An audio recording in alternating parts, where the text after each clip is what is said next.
Hey gang, what's good? We're just jumping right in. We're no pre-summation of what the video is. We're just gonna jump in. So this is actually a pretty funny painting. We're gonna talk about kind of the topic of it here in a minute, but really I wanted to show the finishing touches of a painting. There's a lot of times on the channel that we'll take a look at, blank canvas and sketching out kind of a main idea and maybe get an hour and a half into a painting and then just kind of drop it. But I thought it'd be interesting to see what it was looking like, working after 15 hours on a painting. Like, how do you finish up the painting? And I wanted to show you guys some of that process as well. Testing some new brushes, kind of doing the thing, bringing everything to a close. And what this, what this painting is. So this is going to sound outrageous, but we'll go on the Wayback Machine back to in middle school. I think I had a dream in middle school where a friend of mine had a box of Magic the Gathering cards. Because Magic, has been around since like 92. I was born in 86. So, I'm 8 or 9 years old whenever Magic really starts getting popular. And I know it was a dream that I had to where the card was a squirrel drinking cocoa, right?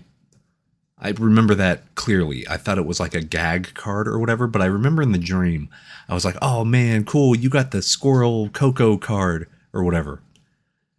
So at school, my friends were kind of into Magic the Gathering, and they're like, hey, have you played any Magic? And I was like, no, but I do know about kind of the squirrel cocoa card. And my friend's like, what in the hell are you talking about? And I'm like, the card with the squirrel and he's drinking like hot chocolate and he has a scarf on. My friend's like, that doesn't exist. Like, and Magic has had gag cards, and there's like a new set coming out called Bloomborough, which is very animal based. It's RPG, very fantasy, Secrets of Nim sort of inspired stuff. But, you'll have animals and you'll have fun like the Unchained decks and kind of the gag things and stuff. So I thought this would fit in there pretty good. But genuinely, I thought, what if I made that card? What if I made that painting? Because it is a goal of mine to work on Magic. I do want to work on Magic the Gathering. And I was like, okay, what if that was the task? What if I literally got the prompt and they're like, hey, we need a squirrel with a scarf on, kind of a nice autumn, we need warm cocoa in the cup. He needs to be like a connoisseur of this thing. And we need it on a Magic card. We really need this. Like, I treated it like a real prompt. And I told my wife, I was like, how ironic would this be if, I start making specifically this card and kind of kicking off a Magic the Gathering portfolio. Like, since I want to work for them, I got to show that I can do the job, So using what I've learned and what I'm continuing to learn, and just try to render something out that's of Magic quality, something that you could realistically see on a Magic the Gathering card. But I joked with, Gracie, my oldest daughter, and my wife that, hey, what if this is the thing that gets me a Magic gig? How weird would that be? A dream that I had in middle school about Magic the Gathering that sparked a real conversation of my friends thinking I'm an idiot in middle school about Magic the Gathering, where I'm like, well, fine, I'll make the card. And then I make it, and what if that gets me a gig in Magic? Like, it's a weird clandestine whatever, So I haven't been hired yet, but who knows? Maybe I'll make more stuff like this, personal stuff, just fun, and we'll see where it gets us, right? So I thought it'd be cool to have new brushes, kind of do the finishing touches. So whenever I'm finishing a painting like this, or really any painting, the main thing I'm looking at is, instead of like zooming out with the mouse wheel, I literally like back up. I think I learned this in Atelier. I back up from the computer monitor and I see if anything catches my eye. And I don't mean catch my eye in a good way. I mean catch my eye in a bad way. The main portion that I want you to look at is the squirrel's face and the mug of cocoa. Those are the two main draws of this. The scarf is there to put a lot of contrast. And by the way, thank you to quite a few people in the Discord server. I literally posted up 3 different versions of this painting, and I couldn't figure out which one I wanted. Like, one was cooler, one was warmer, and then one was kind of this kind of evergreen springtime thing. And we ended up deciding, and everyone was exactly right, to take the cooler stuff, the cooler background from the cool one, the warmer foreground from the warm one, and then the springtime one were the greens and stuff and the reds of the scarf. They were absolutely right. So shout out to all of you for letting me see this more clearly, because I think it works pretty well, and I'm actually pretty proud of it. Like, it's a funny, hopefully you would want to crack this card, if you were playing Magic and this was in the set. Maybe you're gunning for the Cocoa Connoisseur is what the name of it is. So maybe you want that one. But really, I wanted to, at this point, you want to make sure nothing catches your eye that's not supposed to catch your eye. You want the focal point to read as the focal point. So you can tell that the nose is pretty much a sharp triangle with a highlight on it. The eyes are they're not completely black, but they're definitely the darkest thing next to some of the brightest highlights. So I'm using all these kind of tricks of the trade, especially with Magic cards. I use this stuff on Varia all the time. Is you need to make it read very tiny. You need to make this read at, an inch, 2.5 inches by 1 inch tall. Does it have the clarity of shape? Are the silhouettes working? Does the focal point pop comparatively to everything else? So you want to make sure that nothing is catching your eye in the wrong way. And the way that I do that is I literally I stare at the focal point. And then, how you can kind of like stare at words in a book, and some of the words around it you can still kind of read, but they're not taking your attention away.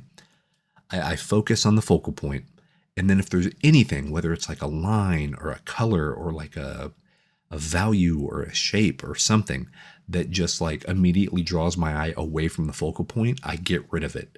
And by getting rid of it, I don't mean erasing it. I mean blending it in, or maybe if the edge is too harsh, you get a soft airbrush and soften it out a little bit. Maybe you smudge tool. Maybe you get rid of the focus. Maybe you drop the contrast. You do a thing to push it away from the focal point again. And that's something that I've been really playing with lately and really working on ever since working on the Percy Jackson limited edition books. That was really good for those landscapes, is really that push and pull of the viewer's eye. And I learned a whole lot from those. And I wanted to integrate a lot of that into this one. So hopefully it reads well. Hopefully you get it. You just look at it and you're like, oh, look at them. But then if you dig in a little closer, you can see more of the brushwork. You can see some of the highlights. You can see these things that really kind of draw your eye around, and you want to take a look around. But yeah, that's overall the goal. So that's a little bit about that one. But, getting the Discord feedback and getting the amazing feedback from the video about being in kind of the artist block, artist rut stuff made me reevaluate not only the channel and the way I do art and all that stuff, but yeah, how's the community? Like, it's been amazing to get that immediate feedback from the Discord server, fellow artists working in the industry, hobbyists, even if you're just an art enjoyer, getting another set of eyeballs is always going to be helpful. And having that feedback and that back and forth, it's super cool.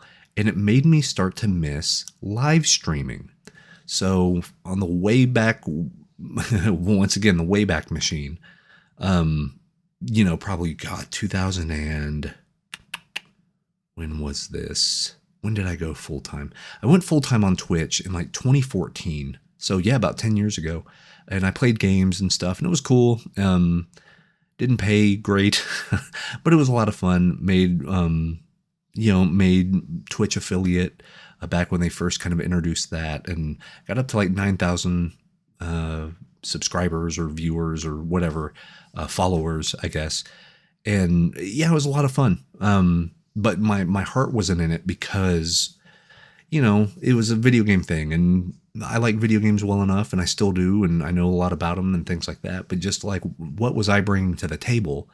Nothing, really. I mean, it was me and 3 million other people playing video games. Like, my personality could do only so much, but at the end of the day, if I'm playing games people aren't interested in, then what am I doing? You know what I mean? But then whenever I started doing the art streams, probably what, 2, 3 years ago? Well, my son's 3, so it was probably 4 years ago ish. I did some art live streams and really liked it.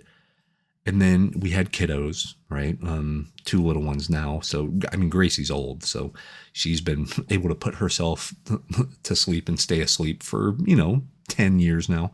But the little ones, not so much. So there'd be a lot of nighttime feeds. There'd be, if they're waking up crying, things like that, even though I work late and I have a late night kind of schedule for my work, I didn't want to sacrifice if the kids needed something, right? So I didn't want to go live and then have to go unlive if, kiddo woke up with a nightmare or something, you know what I mean?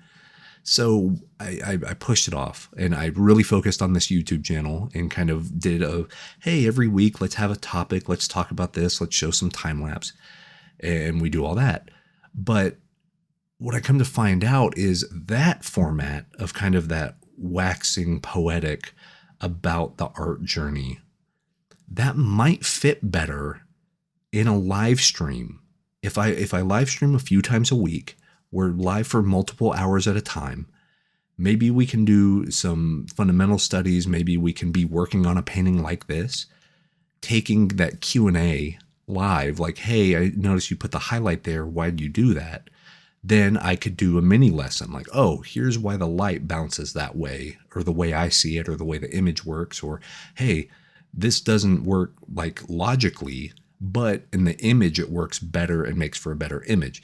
Like, you know what I mean? Having that sort of almost coaching live one-on-one, but then having, viewers like yourself be able to look at it and be like, oh, I get it. Or, oh, have you tried blank? Having that live dynamic, momentum, I think is really helpful. And I think it'll be a lot of fun, and it will bring some entertainment to kind of to be frank, kind of the drudgery of doing still life studies or brushwork studies, or, if I'm modifying brushes for the next brush pack. Some people might be really into that. And I wouldn't want to make a whole dedicated, like, here's a 35-minute YouTube video of just me making brushes. I think that's a better fit for the live stream. Do you know what I mean? But the benefit of that is then the more popular videos on the channel, on the YouTube channel, are more based on specific pieces of software. Like, oh, here are my tips for Rebel. Here are my tips for Clip Studio. Here I did Procreate or Art Studio Pro or Infinite Painter, or, if we're very kind of in tune to that, and like the ranking, the art programs, gangbusters. But then whenever we do kind of the navel gazing, what's it like to be an artist? And, oh, how do you conquer artist block? Those don't captivate as well. And it might just be a formatting thing. You know what I mean? Like, it may not be a great fit. And plus, you have amazing people like Adam Duff. I mean, I'm not going to out philosophize the Lucid Pixel channel on, he's got that dead bang, man. Like, that dude knows his stuff. Big fan of his. But you know what I mean? Like, that's a thing that, yeah, I can have some thoughts on it, but maybe it's a better fit talking live with people, you all seeing what they're commenting. I'm able to respond back. We have that genuine conversation, almost like a classroom, twice a week, classes in session. But what if your art instructor was also practicing at the same time? What if I need to figure this out? How does Igor Sid, I bring this up because this is what I'm doing right now. I have 2 or 3 Igor Sid paintings, one of my favorite Warhammer artists ever. He's also worked on Diablo. He's great, amazing kind of gothic, beautiful Baroque painting style. And I need to see how he's doing certain brushstrokes and how he's doing certain things, because I like how it catches my eye. And like, what's he doing? So for instance, and I can actually demonstrate whenever we do the live stream, he's doing one primary color, primary just meaning main color. I don't mean a like literal red, yellow, or blue. I mean, it could be any color. And then what he does is he has that pretty saturated, but then he does the, he does analogous colors around it, but then he'll find the complementary color, desaturate it, but keep it the same value, which makes sense on the whole warm and cool stuff. So things like that, being able to see it in real time and have those aha moments and like, oh, it can make studying more fun. It can make some of the drudgery. It can just be a cool place to hang out. And that's what I'm hoping for. The Discord already is. I'm loving the YouTube comments. You guys are incredible. So like, let's do that. And the cool thing is I'll be able to put the live stream archives on YouTube. So even if you can't make it live, I want you to be able to enjoy it just like people that sat there live. So I'll put the whole archives up there. I already have some back from a few years back. So if you want to kind of get a taste of what it might be, but no, I've done a whole new like graphic design stuff. I've done a bunch of stuff to the channel, and I'll be going live on YouTube and Twitch at the same time. So no matter where you like to watch your artists work, hopefully whenever I'm live, you'll be able to join us if you're up. I'm going to be streaming pretty late at night. I'm Central Time Zone here in North America. So, Australians, it'll be right there in the morning. If you're in same thing for like Ireland. Shout out to you, like Sam Manley and some of the people in Ireland working at Cubicle 7. But anywhere in the world. And I'm hoping that we can kind of cultivate that. I think that'd be a lot of fun. And yeah, my plan is to go live twice a week. I don't know the exact days, just because the schedule could change, but I'm thinking a kind of a Saturday night thing would be good. And then maybe like a Tuesday or Wednesday night might be fun. So one in the middle of the week, one in the weekend. We can do events. We can do... I already have some charity stuff planned. So, I mean, there's a lot going on already. So that's why it's been a few weeks since my last video. But just know there's stuff churning and working. And that's sort of what this is, right? If we're watching the finalizing of this painting, this weird painting from, 30 years ago in my brain, the stuff's, it's always going. There's always something being worked on. So, the crazy lab that is my mind, I'm excited about it. And I think it's going to be a decent fit. It's going to be a little bit different, but I think the fans of the YouTube videos that are based on specific like brush settings and, how do I like Rebel versus Corel Painter or stuff like that, I think you're going to be happy because now the YouTube videos will be really honed in on that style of stuff. And then if you're in it for more of the conversation or like, oh, thankfully, this pro artist, he's having the same doubts that I have. Or, if you're also a pro artist and you're like, oh, cool, it's cool to see someone else working in this way. Or if you just want to learn some techniques or you just want to hang out with cool people, like there's going to be that as well. So yeah, I'm very excited about this and I'd love to know what you think. Trust me, I'm going to have it all over social media. I'm going to have the links in the description from the Twitch channel. I'll also have it up here on the screen right now. If you're watching on YouTube, just sub up here and you'll know when I go live. But like I said, don't feel bad if you miss out on the actual live part of it. I mean, we'd love to have you, but all of them will be archived. So you're never going to miss out. Okay. But that's it. That's what I'm cooking up. The first stream, I should probably mention that too. The first stream will be, let's see, either Saturday or Sunday. So July 20th or 21st here in 2024. That's going to be our first stream back. I already have an idea of what we'll do. It might be a little mundane, some technical studies. I've been reading more Bridgman and Hogarth, and I'd love to compare their styles on doing anatomy from imagination. So things like that, really kind of get in the weeds. Let's talk about this stuff, But the cool thing is if someone comes into chat and they're like, hey, I have a problem with like bounce light. How do you think about bounce light? Oh, cool. Let me draw you a sphere and let's do it. Let's just rock it out right then. You don't have to wait for me to 3 weeks later make a YouTube video about bounce light. You know what I mean? We can just figure this thing out right now. So yeah, that's the cool part about this. It's going to be spontaneous. It's going to be very fluid, very excited. But that's it, man. We're cranking away. We're gonna hit it, hot and heavy, and it's gonna be a lot of fun. I'm very excited for you to be there. And yeah, and multiple times a week. Like I said, we'll get the schedule kind of figured out, but at least definitely once a week, if not twice a week.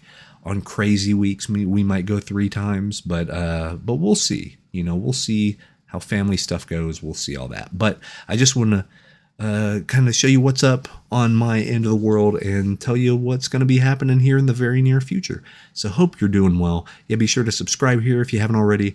Go be sure to follow on twitch.tv/Wes Gardner if you haven't done that yet.